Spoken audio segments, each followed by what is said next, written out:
രാഹുൽ മാങ്കൂട്ടത്തിൻ്റെ വിഷയത്തിൽ പക്ഷം പിടിച്ച് ഓരോരുത്തരെയും പിന്തുണയ്ക്കുന്ന ആൾക്കാരുണ്ട്. അതിൽ രാഹുൽ ഈശ്വർ ഇപ്പോൾ ജയിലിലുമാണ്. രണ്ടു കൂട്ടരും ഒരുപോലെ തെറ്റുകാരാണ് എന്ന് കരുതുന്ന ഒരാളാണ് ഞാൻ. പക്ഷേ രാഹുൽ മാങ്കൂട്ടത്തിൻ്റെ ഭാഗത്ത് ഗുരുതരമായ കുറേ അധികം വീഴ്ചകളുണ്ട്.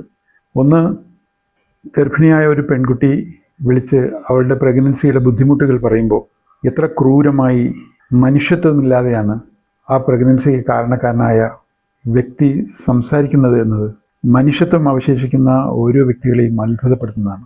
അവനൊരു ശുദ്ധ ക്രിമിനലും തെമ്മാടിയുമാണെന്ന് പറയാൻ എനിക്കൊരു മടിയുമില്ല. അവസരം കിട്ടിയിരുന്നെങ്കിൽ അവൻ ആ കുട്ടിയെ കൊല്ലുമായിരുന്നു.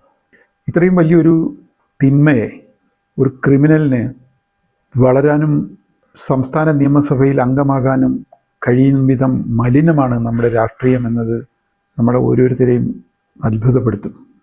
ഇത്തരമൊരു ക്രിമിനലിനെ പാലക്കാട്ടെ ജനങ്ങളുടെ പ്രതിനിധിയാക്കി മാറ്റിയതിൽ കോൺഗ്രസ് അവിടുത്തെ ജനങ്ങളോട് മാപ്പ് ചോദിക്കണമെന്നാണ് എൻ്റെ അഭിപ്രായം.